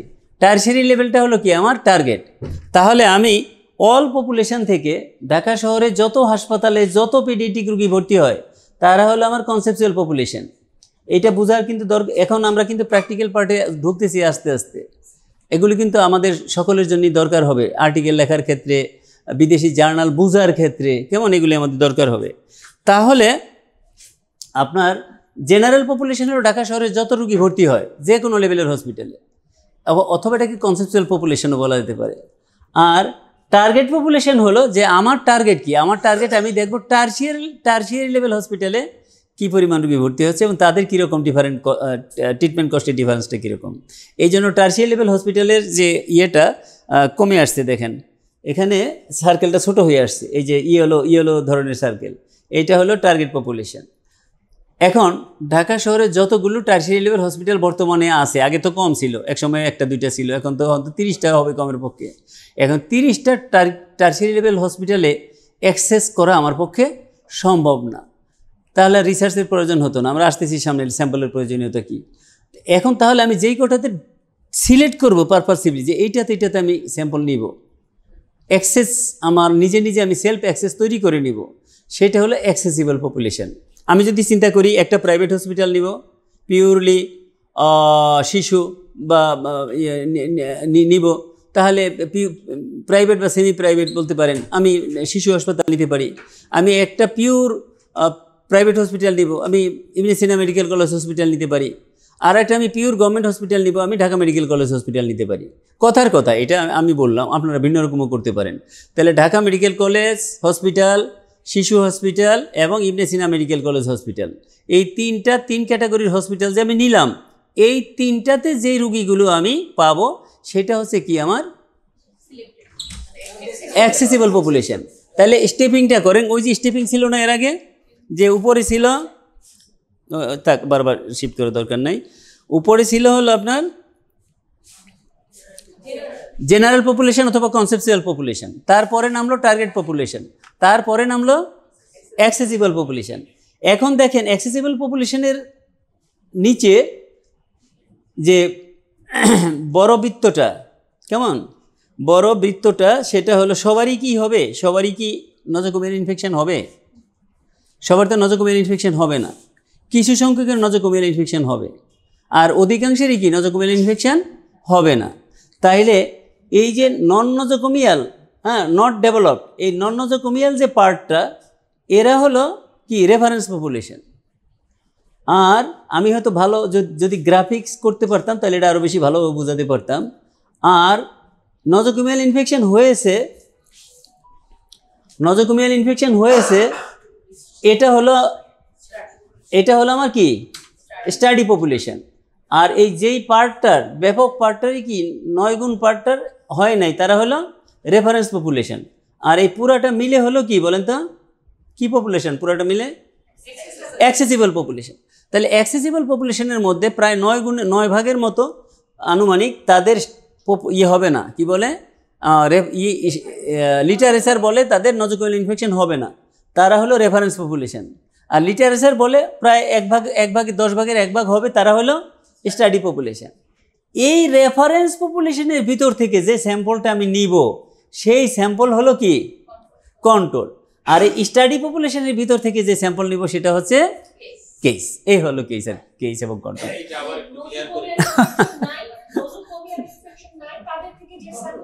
হ্যাঁ হ্যাঁ হ্যাঁ কেস, সেটা কি এটার উপরে আমি স্টাডি করবো যে তাদের আসলে ট্রিটমেন্ট কস্ট কিরকম। স্যার এই যে এই সার্কেলের মধ্যে যেটা আছে, তার মধ্যে স্টাডি পপুলেশন যারা আক্রান্ত এফেক্টেড, এফেক্টেডের সবাইকে আমি নিব না। না, সবাইকে তো আপনি স্যাম্পল নেবেন না। এফেক্টেড 5000 এফেক্টেড হলো, কথার কথা 1 বছর। এখান থেকে আমি স্যাম্পল এখান থেকে যে স্যাম্পল সাইজ সিলেক্ট করবেন সেটা কিভাবে করবেন আমরা আসতেছি সামনে। এটা হচ্ছে কেস, এটা হচ্ছে কেস। আর এই যারা নন এফেক্টেড তাদের বুঝতে যারা নিব সেটা হবে কন্ট্রোল। এই দুইটা এই অল্প নিয়ে ওই বিগ কে আমি বিগ কে রিপ্রেজেন্ট করব। Yes, have a big clap, have a big clap, have a big clap জোরে। কারণ এই স্যাম্পলিং এর বৈশিষ্ট্য হচ্ছে বাংলায় বলা হয় বিন্দু থেকে, বলেন বিন্দু থেকে সিন্ধু। Thank you so much. সেই কথাটাই আমাদের স্যার মুকুল স্যার আমাদেরকে ক্লারিফাই করে দিলেন যে বিন্দু থেকে সিন্ধু। এই স্যাম্পলিংয়ের মূল প্রতিপাদ্য বিষয় হচ্ছে এটা, থিমটাই হচ্ছে এটা, যে অল্প স্যাম্পল দিয়ে অল্পের উপরে গবেষণা করে মাস পপুলেশনকে, বিগ সাইজ পপুলেশনকে রিপ্রেজেন্ট করা। হ্যাঁ, অল্পে বিস্তর মানে বিন্দু থেকে সিন্ধুতে পৌঁছা। Thank you so much for your কি বলে এডিশন। আচ্ছা, স্যাম্পলিং কি আমরা যাব না। স্যাম্পলিংয়ের আমরা শুধু এখন বলবো যে এখানে বলি স্যাম্পলিংয়ের হয় research is conducted on sample. আচ্ছা, কেন স্যাম্পলিং করা হয় বলেন তো? আমরা হ্যাঁ সম্ভব না। তাহলে এটাকে যদি আমরা আরেকটু ভালো ল্যাঙ্গুয়েজে বলি কি হয়? টু সেভ মানি, সময়, শ্রম, অর্থ। 3টা সময়, শ্রম, অর্থ সেভ করার জন্য আমরা কি করি? আমরা রিসার্চ করি যে সময়, শ্রম এবং অর্থ সাশ্রয়ের জন্য আমরা কি করি? স্যাম্পল করি। আচ্ছা, ডিউ টু দিস শর্টকাট, হ্যাঁ, if the sample size is not adequate we may get partially true information. Sample size যদি পুরা না হয়, কি বলে অ্যাডিকুয়েট না হয়, তাহলে সেখানে আমরা কি পেতে পারি? পার্শিয়াল ইনফরমেশন, রং ইনফরমেশন পেতে পারি। এই জন্য আমাদের স্যাম্পল সাইজটা অ্যাডিকুয়েট হওয়া দরকার, তাই না? অ্যাডিকুয়েট হওয়া দরকার। তাহলে আমরা একটা কনক্লুশনে আসতে পারি স্যাম্পল সাইজটা অ্যাডিকুয়েট হতে হবে সায়েন্টিফিক্যালি। যদি এখানে আমাদের প্রি টেস্টের মধ্যে প্রশ্ন ছিল একটা, আপনারা দিয়ে দিচ্ছেন না প্রি টেস্ট? আচ্ছা, সেখানে ছিল যে স্যাম্পল সাইজ, ক্যালকুলেটেড স্যাম্পল সাইজটা কি ম্যাক্সিমাম না মিনিমাম না কি বলে না মিডিয়াম না মিনিমাম, ম্যাক্সিমাম না মিডিয়াম না মিনিমাম। আচ্ছা, তাহলে if the sample size is not adequate, তাহলে কি সমস্যা হতে পারে? আমরা পার্শিয়ালি ট্রু অথবা রং ইনফরমেশান পেতে পারি। কারণ আমাদের স্যাম্পলিংয়ের মূল থিমটাই তো হচ্ছে বিন্দু থেকে সিন্ধুতে পৌঁছা। আমরা স্যাম্পলিংয়ের মাধ্যমে চাই অল্পের থেকে বহুর উপরে মতামত দেওয়ার জন্য। কেমন?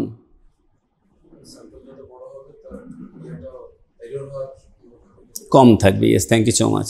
আমরা গল্পটা পরে বলবো, একটা গল্প আছে, মজার গল্প, এটা পরে বলবো।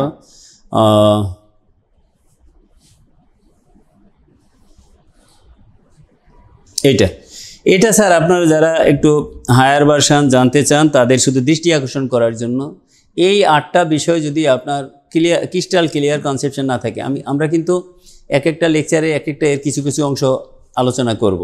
আলাদাভাবে একদম সিলেবাস ধরে এই 8টা বিষয় আলোচনা করার সুযোগ আমাদের এই 17 দিনের এই শর্ট কোর্সে হবে না। কিন্তু এটা দেখানো কি জন্য? এটা এই জন্য, কোনো কারিশমা ক্রিয়েট করার জন্য নয়। এটা দেখানোর উদ্দেশ্য হলো যাতে করে আপনাদের মধ্যে মানে একটু লার্ন করার বা পার্সোনাল স্টাডি করার একটা ইচ্ছা জাগে, যে এই 8টা বিষয় যদি আপনি ক্রিস্টাল ক্লিয়ার কনসেপশন না থাকে, তাইলে আপনি রিসার্চ সম্পর্কে ধারণা অর্জন করতে পারবেন না, রিসার্চ ভালোভাবে বুঝতে পারবেন না। হ্যাঁ, আপনার অস্পষ্টতা থেকেই যাবে। তার মধ্যে একটা র্যান্ডম এরার, একটা সিস্টেমেটিক এরার, একটা প্রিসিশন, একটা অ্যাকুরেসি, একটা পাওয়ার 1 - বিটা, আর একটা হলো টাইপ 1 অ্যান্ড টাইপ 2 এরার, আর একটা ইফেক্ট সাইজ, এখানে আরেকটা হলো ডিজাইন ইফেক্ট। এর মধ্যে 2-3টা random error, systemic error, precision এবং পাওয়ার, টাইপ 1 এবং টাইপ 2 এরার, এগুলো মোটামুটি আমরা আলোচনা করব পরবর্তী সেশন, ওয়ান আফটার অ্যানাদার সেশনে, কিন্তু একসাথে করব না, একসাথে করার আমাদের এজেন্ডা নেই। আচ্ছা, তাহলে in which situation research is conducted on whole population? Sampling না করে হোল পপুলেশনের উপরে কখন রিসার্চ করা হয়? আদমশুমারি। Sir thank you so much. বারবারই ক্লাব দিলে কেমন হয়, এই জন্য দিচ্ছি না। আদমশুমারি, যে যখন আর করা হয় না, কি বলে, আর কি, আর দিয়ে একটা বলেন তো, কে বলতে পারেন? জি জি জি, সংক্রামক ব্যাধি। আচ্ছা, আর একটু ব্রেন খাটে নিতে হয়ে যায়, স্যার যেমন ইনস্ট্যান্টলি বলে দিলেন। হ্যাঁ, যখন পপুলেশন সাইজ কি, একটা হলো সেন্সাস, আর একটা if the population size is very small, তখন করা লাগে না। কেমন? এই যে 2009 সালে আকুন্তসু একটা উপজাতি পাওয়া গেছে, হলো আপনার ইয়েতে, কি বলে, কোথায় পাওয়া গেল? কানাডা, আমাজন জঙ্গলে একটা পাওয়া গেল। আমি শুধু একটা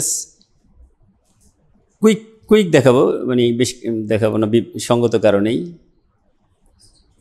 এই যে এই উপজাতিটা পাওয়া যায়, এই উপজাতিটা পাওয়া যায় যাদের 6 জন মাত্র সদস্য বেঁচে আছে। এখন এই উপজাতির উপর গবেষণা করার জন্য সারা ওয়ার্ল্ডের রিসার্চাররা ইথনোগ্রাফিক স্টাডি। এখন এদের উপর যদি করে কোনো গবেষণা, তাহলে কি করা দরকার আছে, স্যাম্পল করা দরকার, 6 জনই যথেষ্ট। বা আরেকটু বেশিও যদি হয়, যে টোডো সম্প্রদায় আছে, টোডা ভারতে, আপনারা জানেন, আপনারা আজকাল গুগলের সুবাদে আমরা অনেক কিছুই ইনফরমেশান আগের চেয়ে অনেক বেশি রাখি আলহামদুলিল্লাহ, যে সেখানে তাদের অনেক ফ্যান্টাস্টিক ক্যারেক্টারিস্টিক্স আছে। তার মধ্যে একটা হলো, একটা ফিমেল ইচ্ছা করলে, একটা 4 ভাই, একটা ফ্যামিলির 4 ভাইকে একটা ফিমেল বিয়ে করতে পারে। যাই হোক, এটা একটা উদাহরণ আর কি। তাদের এরকম আরও ইন্টারেস্টিং ক্যারেক্টারিস্টিক্স আছে। এখন এই টোডাদের ধারণা করা হচ্ছে সপাসিক ফ্যামিলি আছে। তো সপাসিক ফ্যামিলি যদি থাকে, তাহলে এর উপরে কি স্যাম্পলিং করা খুব জরুরি? স্যাম্পলিং করা জরুরি না, কারণ গড়ে যদি 5 জন করে হলে হয়, তাহলে 5 × 5 = 2500 উপরে গবেষণা করা খুব টাফ না আর কি। করা যেতে পারে, কিন্তু করা খুব জরুরি না। কেমন? আচ্ছা, আরেকটা হলো যে in which situation, some situation,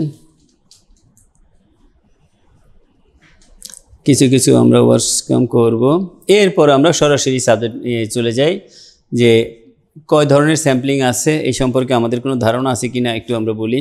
আমাদের কোনো ধারণা আছে কিনা, যে টাইপ অফ স্যাম্পলিং সম্পর্কে, ম্যাডাম, স্যাম্পলিং মেথড সম্পর্কে, প্রবাবিলিটি আর নন প্রবাবিলিটি, আর সাব ক্লাস করা হয়। স্যার এইদিকে স্যারগণ কোনো ধারণা আছে কিনা আমাদের, যে কত ধরনের স্যাম্পলিং মেথড আছে? মূলত 2টা। কেমন? আমরা বেশি, মানে অল্প জিজ্ঞেস করবো আপনাদেরকে, বেশি না, জাস্ট একটু। স্যার র্যান্ডম নন আরও পরে আসবে। এটা হলো যে প্রবাবিলিটি স্যাম্পলিং অ্যান্ড কি non probability sampling, probability sampling and non probability sampling. তাহলে প্রবাবিলিটি কাকে বলবো আমরা? ম্যাডাম, আপনি তো স্টুডেন্টকে গাইড করবেন, স্টুডেন্টকে গাইড করার সময় প্রত্যেকটা শব্দ চিন্তা করতে হবে, এভরি ইন্ডিভিজুয়াল। কারণ প্রবাবিলিটির আন্ডারে আবার অনেকগুলো আছে, শুধু প্রবাবিলিটির ক্ষেত্রে কিন্তু এভরি হবে না। হ্যাঁ, এভরি নাও হতে পারে। আমরা আসতেছি, মজা মজা করলাম, আবার পার্সোনালি নিয়ে না, thank you so much. Every member of the population must have a non zero chance, none will have zero chance, কেউ ফেরে না খালি হাতে। মাওলা কি বলে, খাজার মাজারে না, আল্লাহর দরবারে কেউ ফিরে না খালি হাতে, আল্লাহ পাকের দরবারে, এটা আমরা বলতে পারি। কিন্তু আমাদের ন্যাংটা বাবারা গান বলে না, কেউ ফিরে না খালি হাতে খাজা বাবার দরবারে, নাউজুবিল্লাহ মিন জালেক, none will have zero chance. এটার কেউ জিরো চান্স থাকবে না, আপনার কিছু না কিছু চান্স থাকবে, দ্যাট ইজ প্রবাবিলিটি।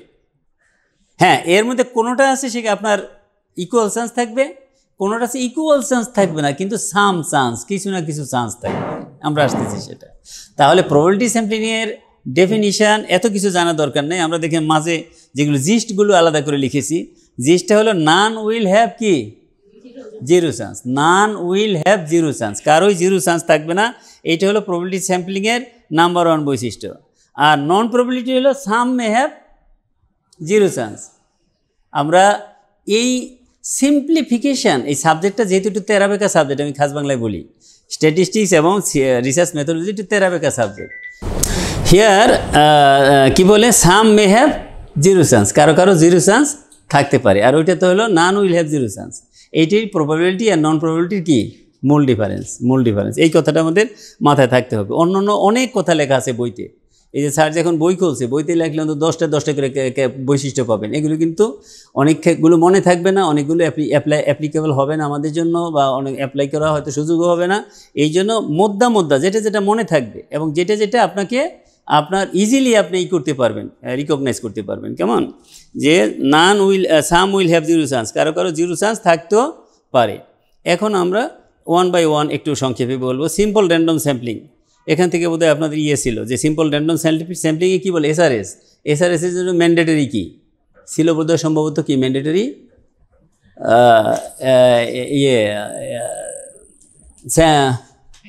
এসআই কি, হ্যাঁ সাব ইন্সপেক্টর। এখানে সাব ইন্সপেক্টর না, এখানে হলো কি স্যাম্পলিং ইন্টারভেল। ম্যাডামের কারণ আছে, ম্যাডাম তো ফরেন্সিক মেডিসিন, ওরা তো পুলিশ নিয়ে ডিল করে, এই জন্য এটা ক্ল্যাপ দিয়ে দিই ম্যাডামকে। হ্যাঁ, যেহেতু ওনাদের থানা পুলিশ কেস, হ্যাঁ এগুলো ডিল করতে হয়। Thank you so much. আচ্ছা, তো এটা হলো স্যাম্পলিং ইন্টারভেল। কেমন, তা আমাদের এখানে ছিল যে আপনার এটা স্যাম্পলিং ইন্টারভেল করতে হয় কিনা, কি বলে কম্পালসারি কিনা, যে essential step of SRS is calculate sampling interval. এখানে কিন্তু আমাদের টি পাইছি আমরা, কিন্তু অ্যাকচুয়ালি টি না। কেমন, এসেনশিয়াল স্টেপটা কি হবে, এসেনশিয়াল স্টেপ হলো যে স্যাম্পলিং এসআরএস করতে হলে আপনাকে মাস্ট কি করতে হবে, স্যাম্পলিং ফ্রেম তৈরি করতে হবে, স্যাম্পলিং ফ্রেম। তাহলে হোয়াট ইজ স্যাম্পলিং ফ্রেম? সায়েন্টিস্টরা অনেক কিছু নাম কিন্তু আসলে গুগলিং ধরনের নাম দিয়েছে, ধরনের গুগলিং বলে না, নাকি যে করা একটার সাথে আরেকটা লাগাই দেওয়া, মিক্স করে দেওয়া, পুরানটাকে যে বেছে জাল মরিটরি গুগলি বলে না, নাকি বলে, যাই হোক বাংলায়, ইংলিশে না বাংলায়। তো ওই স্যাম্পলিং ফ্রেম, স্ট্যাটিস্টিক্স পড়তে গেলে অনেক জায়গায় আপনি নাম দেখবেন, যে নামগুলি আপনি সায়েন্টিস্ট হলে ওই নামটা দিতেন না। Type 1 error and type 2 error, এটা এরার নাম দেওয়া জরুরি ছিল না, অন্য নাম দিতে পারতো, তাইলে কিন্তু আমাদের মধ্যে বুঝতে অনেক সুবিধা হতো। এখন এই জন্য টাইপ 1 এবং টাইপ 2 এরার, যেটা আমরা খুবই ইন্টারেস্টিং ক্লাস হবে ইনশাল্লাহ আজিজ, ওই সেশন লাইভলি সেশন হবে ইনশাল্লাহ। কিন্তু বুঝতে কিন্তু আমাদের অনেক সময় লাগে না, নামের কারণে, কারণ তারা তো আমাদের ভাষাভাষী না, তারা ভিন্ন, ওই ইংলিশ, এবং এটা একটা আরেকটা হলো প্রত্যেকটা সাবজেক্টের একটা মুন্সিয়ানা থাকে। যেমন কোর্টের যে ইংলিশ, সেই ইংলিশ আর আমাদের ইংলিশ কিন্তু এক না। এই জন্য জজরা যে আমাদের চেয়ে খুব বেশি ব্রেইনি, খুব বেশি উচ্চশিক্ষিত তা কিন্তু নয়। বারেট ল, ব্যারিস্টার বললে তো আমরা কাত হয়ে যাই, কিন্তু বারেট ল কি, একটা সিম্পলি একটা diploma. Sir, am I wrong sir? No, simply diploma. এবং সেই জন্য আমরা আমাদের দেশে বারেট ল হলে তো মনে করা হয় সে পৃথিবীর সবচেয়ে বড় বিদ্যান আর কি। তো এখন সেই স্যারেরা যখন ওই জাজের টেবিলে চেয়ারে বসে যে রায় লেখে, সেই রায় পড়তে গেলে কিন্তু এক পাতা পড়তে গেলে আমি কম হয়তো ইংরেজিতে হয়তো একটু দুর্বল হতে পারি, আমাকে 8-10 বার ডিকশনারি খুলতে হয়, কারণ ওই ভাষা, ওই সেন্টেন্স আমাদের পরিচিত না, আমরা বুঝি না। ডেফিনেটলি আমাদের বই পড়তে গেলে তাদেরও 8-10 বার কী করতে হবে, একই। হ্যাঁ, তাদের। এই জন্য প্রত্যেকটা সাবজেক্টেরই নিজস্ব মুন্সিয়ানা থাকে, নিজস্ব কিছু বা শব্দচয়ন বা নিজস্ব স্টাইল থাকে। তো এই জন্য স্ট্যাটিস্টিক্সের বই যারা লেখছে তারা তাদের স্টাইলে লেখছে, এই জন্য আমাদের কাছে একটু অনেক সময় দুর্বোধ্য মনে হয়। কিছু মনে নেই না, আমি যেহেতু বলার জায়গায় আছি এই জন্য আমার একটু কী বলে প্রিভিলেজ আছে কিছু কথা বলার বা বাড়তি কথা অনেক সময় বলার, তাও চেষ্টা করব বাড়তি কথা না বলার। যে আমি মেডিকেল কলেজে ভর্তি হয়ে প্রথম দিন যখন লাইব্রেরিতে যাই, লাইব্রেরিতে যেয়ে আমি ওই আমাদের অ্যাবডোমেন কার্ডটা ছিল প্রথম যতটুকু মনে পড়ে, অ্যাপোনিউরোসিস আর লিনিয়া আলবা, আমার শব্দ এখনও মনে আছে। আমি ডিকশনারি খুঁজতেছি কোথায় অ্যাপোনিউরোসিস আর লিনিয়া আলবা শব্দ পাচ্ছি না। তো একজন ফিফথ ইয়ার হ্যাঁ হ্যাঁ হ্যাঁ হ্যাঁ হ্যাঁ হ্যাঁ একজন ফিফথ ইয়ারের বড় ভাই, উনি খেয়াল করছে যে ছেলেটা এরকম করতেছে কেন, যাচ্ছে একটা ডিকশনারি রাখতেছে একটা আনতেছে।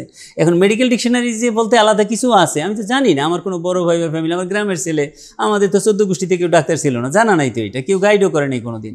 ওই কর্নারে যে আবার মেডিকেল ডিকশনারি আলাদা আছে, উনি খেয়াল করুন, বলছি তুমি কী খুঁজতেছো? আমি বললাম ভাইয়া আমি আমাদের যুগে তো ভাইয়া বলার প্র্যাকটিস ছিল না, নাম ধরে অমুক ভাই এইটা বলার প্র্যাকটিস ছিল, জিয়া ভাই অমুক ভাই এরকম, আর এখন বলে ভাইয়া বা এই। তো তখন আমরা ওই বললাম যে অমুক ভাই আমার তো এটা খুঁজতেছি পাইতেছি না। বলে যে আরে বোকা, এটা তো এই ডিকশনারি না, এটা জেনারেল ডিকশনারি, তুমি মেডিকেল ডিকশনারি আনো।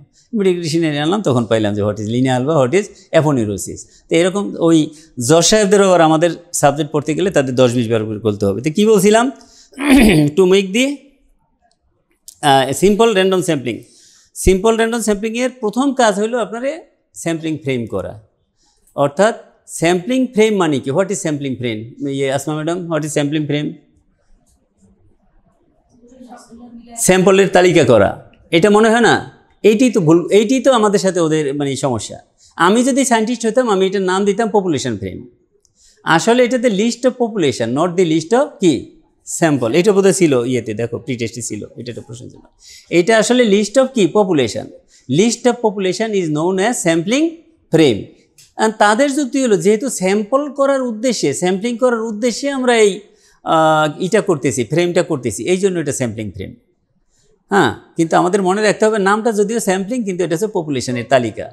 এসআরএস এর ফার্স্ট অ্যান্ড মোস্ট স্টেপ হচ্ছে আপনাকে স্যাম্পলিং ফ্রেম করতে হবে, তালিকা করতে হবে। এখন একটা কথা আছে, স্যাম্পলিং ফ্রেম না করে আপনারা তো সিনিয়র এবং বিজ্ঞ শিক্ষক মণ্ডলী, এই জন্য অনেক প্রশ্ন আপনারা করার থাকলেও করেন না। মনে করেন যে এই প্রশ্নটা আমি করব, আমার জন্য কি এটা মানায়, এটা অনেক সময় আপনারা করেন না, বুঝি। কিন্তু জুনিয়রদের ক্লাস যখন নেই তখন তারা ঠাসঠুস করে প্রশ্ন করে, ওই ক্লাস নেওয়ার ওরা একটা আলাদা মজা, ঠাসঠুস করে প্রশ্ন করে, সাধারণ প্রশ্ন করে ফেলে। বলছে স্যার কী বলছিলাম যেন, স্যাম্পলিং ফ্রেম আর এই যে পপুলেশনের তালিকা, কিন্তু এটা হচ্ছে স্যাম্পলিং করার উদ্দেশ্যে, কিন্তু এটা আসলে না কি বলে স্যাম্পলের না, স্যাম্পলের তালিকা না। কিন্তু এটা আমি করব কি জন্য, ইসের জন্য কি বলে এসআরএস করার জন্য। দাঁড়ায় ওই কর্নার থেকে বলবে স্যার তাহলে কি স্যাম্পলিং ফ্রেম ছাড়া আমি কোনো করতে পারবো না, এসআরএস করতে পারবো না?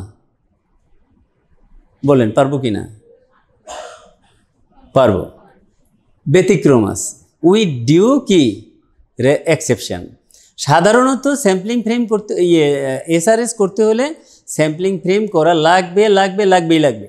ব্যতিক্রম কি, যদি ইনস্ট্যান্ট রেডি হ্যান্ড পপুলেশন থাকে ইন ফ্রন্ট অফ মি।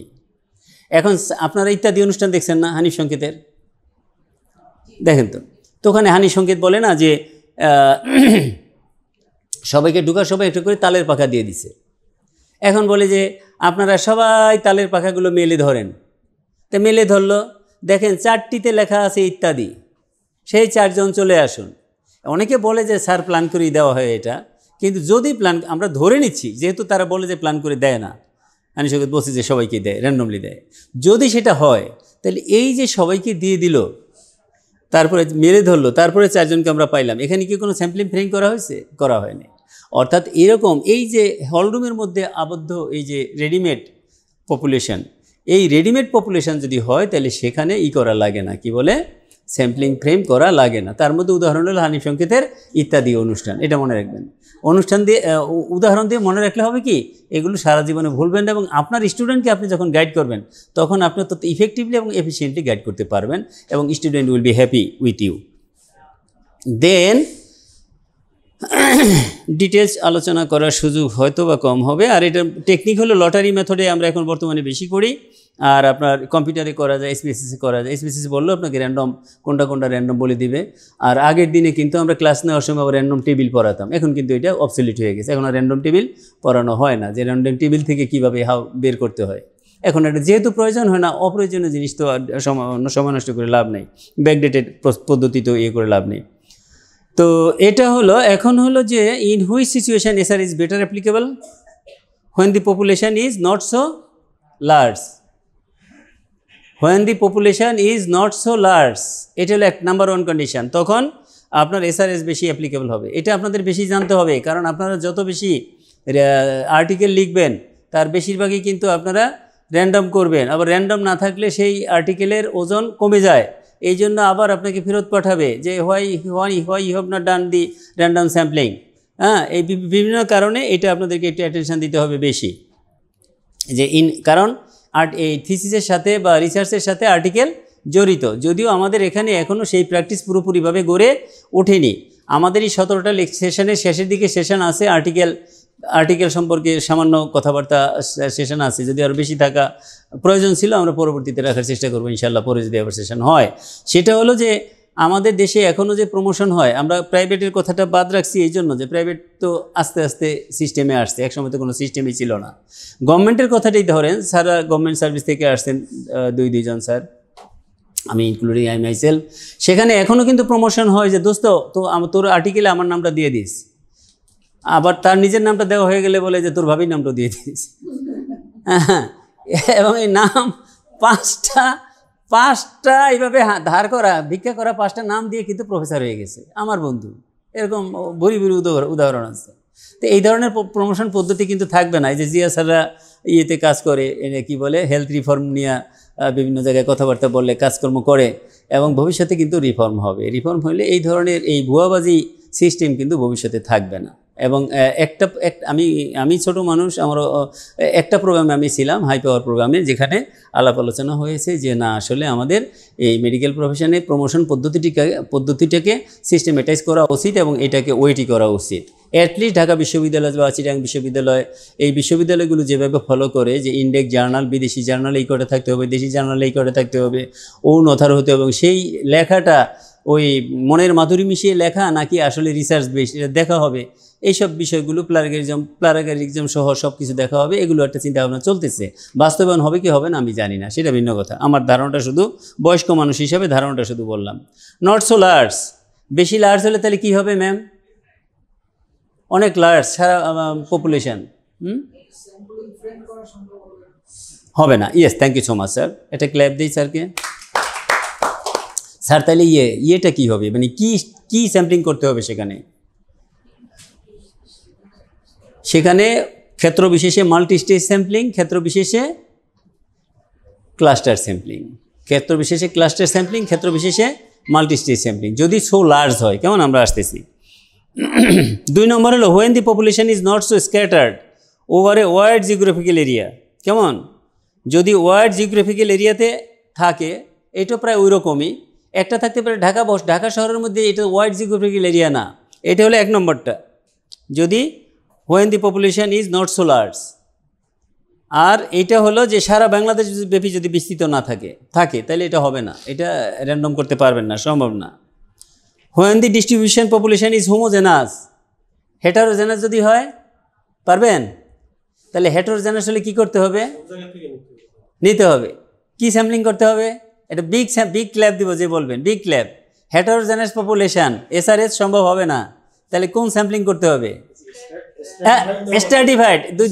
দুই স্যার এবং ম্যাডাম দুইজনকে ক্ল্যাব, এটা ক্ল্যাব কাইন্ডলি। জি, স্যার এবং ম্যাডাম দুইজনকে স্ট্র্যাটিফাইড ক্লাসিফিকেশন করতে হবে, স্যাম্পলিং করতে হবে যদি হেটারোজেনাস স্যাম্পলিং হয়। কেমন? হোমোজেনাস না হইলে এটা করা যাবে না। When the population is readily available, এটা ঠিক আছে, আমরা আগে উদাহরণ দিয়েছি হানি সংকেতের অনুষ্ঠান দিয়ে। কেমন? তাইলে এখন আমরা সাম আপ করি। In which situation SRS is not applicable. একটা হচ্ছে ভেরি লার্জ যদি হয়, আরটা হচ্ছে স্ক্যাটার্ড যদি ওয়াইড জিওগ্রাফিক্যাল এরিয়া হয়, আরটা নন হোমোজেনাস হয়, আরটা যদি কি হয়? নট রেডিলি অ্যাভেলেবল হয়। এই 4টা বৈশিষ্ট্য যদি থাকে তাহলে সেখানে এসআরএস অ্যাপ্লিকেবল হবে না। সিস্টেমেটিক স্যাম্পল সাধারণত আমরা এটাকেও র্যান্ডম স্যাম্পলিংই বলা হয় অনেক ক্ষেত্রে। সিস্টেমেটিক স্যাম্পলিংগুলো আমরা বেশি করি হলো যে আনসার্টেন পপুলেশনের ক্ষেত্রে। যেমন ঢাকা মেডিকেল কলেজ হসপিটালে এখন যদি আমি একটা বা আমাদের ইবনে সিনার উদাহরণই দিই, ইবনে সিনাতে যদি আমরা কমপ্লিকেশন অফ সিজারিয়ান সেকশন, আমাদের সালমা লাবরিন ম্যাডামের department, complication of caesarean section patient attending at post discharge follow up centre of DMCS লেখা ছিল ইবনে সিনা মেডিকেল কলেজ। মনে করেন যে সিজারিয়ান সেকশন করার পরে যাদের আপনারা ডিসচার্জে লিখে দেন না যে অতদিন পরে আউটডোরে দেখা করবেন, সাক্ষাৎ করবেন, ওইটা না লিখে আমরা যদি এখানে একটা বানাই, পোস্ট বানাই, একটা কর্নার বানাই, যেই কর্নারে শুধু এই কমপ্লিকেশন রুগীরা দেখা করবে, তাহলে কী হবে? সে আসবে, সার্ভিস নিবে, চলে যাবে, আসবে, সার্ভিস, তাকে ওয়েট করতে হবে না সিরিয়ালের জন্য। এরকম যদি একটা সেন্টার থাকে তাহলে সেখানে যদি আমরা রিসার্চ করি তাইলে সেখানে আমি কোন ধরনের স্যাম্পলিং করব? জি, সিস্টেমেটিক স্যাম্পলিং। কেমন সিস্টেমেটিক স্যাম্পলিং? সেখানে কিন্তু আমার ইটা প্রযোজ্য হবে না, এসআরএস প্রযোজ্য হবে না, সিস্টেমেটিক স্যাম্পলিং। আমরা ধরে নিলাম যে আমরা 12 মাসের একটা স্টাডি করব, হ্যাঁ, এবং এস্টিমেটেড পপুলেশন সাইজ আমরা দেখলাম হিসাব করে যে এই ইয়েতে এই কর্নারে বিগত 12 মাসে, আগামী 12 মাসে তো করব,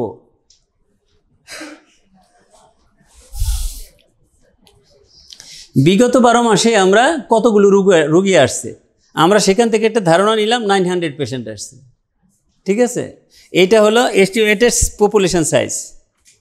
এস্টিমেটেড কই গেল?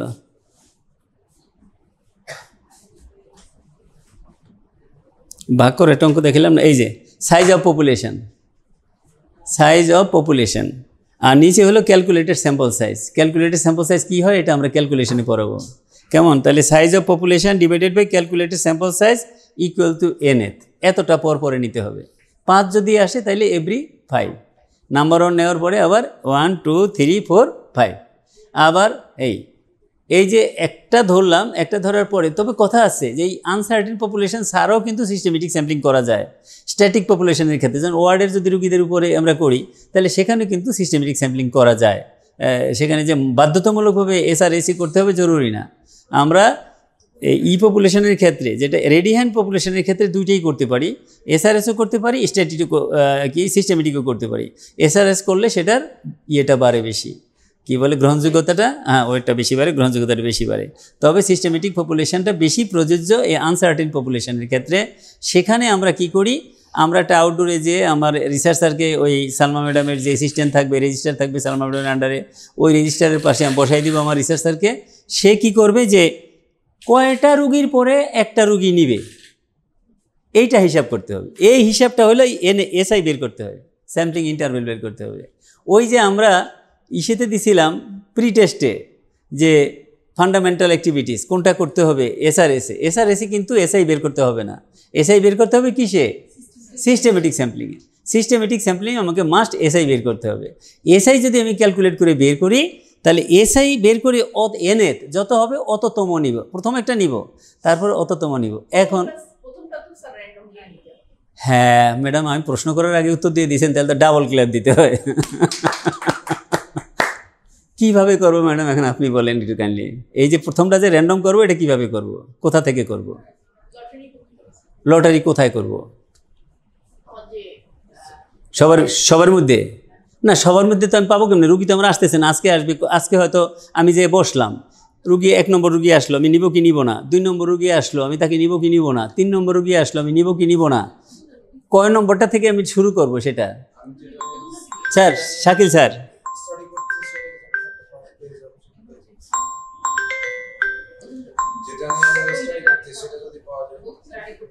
না প্রশ্নটা হলো প্রথম আমি কাকে নিব? আপনি তো যে শাকিল স্যার যে বসলো আউটডোরে, এখন স্যার আপনি প্রথম রুগীটা আসলো, আপনি কি তাকে নেবেন কি নেবেন না? নেবেন, স্যার বলছে নেবেন আপনার, কিন্তু ফাহমিদা ম্যাডাম বলছে নেবেন না। তাহলে একটা তো নেবেন, কোনটা নেবেন? জি না, এখানে হইলো নিয়ম হইলো যে একটু কাইন্ডলি শোনেন এগুলি। এই আজকে কিন্তু আমরা প্র্যাকটিক্যাল সেশনে ঢুকতেছি, গত সেশনটা পুরোপুরি থিওরিটিক্যাল ছিল, এই জন্য আপনারা ভালো লাগছে, কিন্তু তারপরও এনজয় করছেন কিন্তু আপনাদের প্রয়োজন মনে হয়েছে কম। আজকে হলো আপনাদের প্র্যাকটিক্যাল সেশন, মানে আমাদের প্রয়োজনের দিকে ঢুকতেছে। সেটা হলো যে আপনি যে বসলেন, এখন বসার পরে কোন রুগীটাকে প্রথম নেবেন। আপনি যে এসআই বের করছেন না, এসআই যদি 5 পাওয়া যায়, ও যে আমরা কত পাইছিলাম এখানে দেখি তো এই ক্যালকুলেশনে, 5ই পেয়েছি কি 5ই পেয়ে 900কে 180 দিয়ে ভাগ করছি। স্যাম্পল সাইজ 180, পপুলেশন হলো এস্টিমেটেড 900, হ্যাঁ, তার 5। তাহলে 5 যদি পাই তাহলে এভরি ফিফথ, তাই না, এভরি ফিফথ। এখন এভরি ফিফথ যে নিব, প্রথম তো একটা নিতে হবে। এটা নিয়ম হলো ফার্স্ট স্লট। আমি কনসেপচুয়ালি ফার্স্ট স্লট মানে কি প্রথম পাস। এই প্রথম পাসের মধ্যে আমার ফিল্ডে যাওয়ার আগেই আমার রিসার্চ রুমে বসে আমি এটা লটারি করব। এই লটারি করে যদি আমি 3 পাই তাহলে 3 নম্বর রুগী দিয়ে শুরু করব। আবার যদি 1 পাই 1 নম্বর, 5 যদি পাই তাহলে 5 নম্বর। প্রথম 4টাকে বাদ দিয়ে দিব। আসলো, চলে সকিনা চলে গেল, জরিনা চলে গেল, মেহের সরি চলে এসে আগে করে নিতে হবে।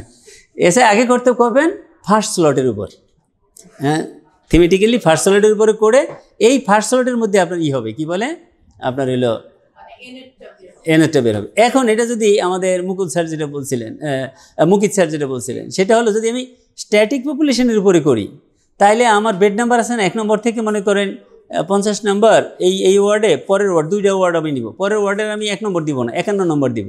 তাহলে আমার 100টা রুগী হলো না। এই 100টা রুগী হলে দেখে আসছে, দেখে সব স্যার, হ্যাঁ স্যার তো সেশন নিতেছে, যদি স্যার একটু 5 মিনিটের জন্য আসেন। আচ্ছা, কি বলছিলাম ভুলে গেলাম। হ্যাঁ হ্যাঁ, আর 2টা, হ্যাঁ 51 নম্বর থেকে শুরু করে তাহলে 100 হলো আমার, তাই না। এই 100-র মধ্যে আমি লটারিটা করবো কোন 5 জনের মধ্যে।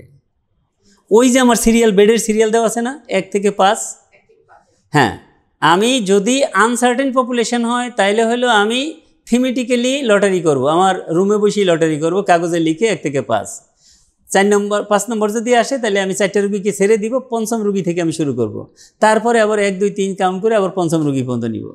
আর যদি স্ট্যাটিক আমার রেডি হ্যান্ড ইন হ্যান্ড পপুলেশনের মধ্যে করি তাহলে প্রথম বেড থেকে 5ম বেড পর্যন্ত এটাকে বলে ফার্স্ট স্লট।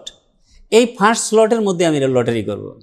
লটারি করে লটারিতে যদি 2 আসে তাহলে প্রথম বেডটার থেকে নিব না, দ্বিতীয় বেডের ইন্টারভিউ নিব, আর দ্বিতীয় বেড থেকে একে স্যার ক্লিয়ার কিনা কাইন্ডলি এই 2টা। একটা হলো রেডি হ্যান্ড বা ইন হ্যান্ড পপুলেশন, আর একটা হলো আমার আনসার্টিন পপুলেশন, যেটা আসবে সম্ভাব্য 900 আসবে, নাও আসতে পারে। গত বছর 900 আসছে, 1 বছরে পোস্ট অপারেটিভ কমপ্লিকেশান, এবার হয়তো 900 না এসে 950 আসতে পারে, কিন্তু আমার স্যাম্পল সাইজ পুরো হলে আমি উঠে চলে আসবো। এটা হলো আমার কথা, আমি ওখানে আর থাকবো না। আমরা অনেক কিছুই সুইচ ওভার করবো, আমরা শুধু বলবো যে আমাদের একটা কনফিউশন আছে পারপাসিভ স্যাম্পলিং এবং কি আপনারা দেখছেন হয়তো 30-40টা স্যাম্পলের মধ্যে হয়তো স্লাইডের মধ্যে হয়তো 1-2টা আমরা আলোচনা করার সুযোগ পাচ্ছি। একটা হলো পারপাসিভ স্যাম্পলিং, আর একটা হলো কনফিউশন হয় আমাদের যেটা কনভেনিয়েন্ট স্যাম্পলিং, ঠিক কি না বলেন? এটা একটু সমস্যা হয় কি না আপনাদের? না হলে বলবো না।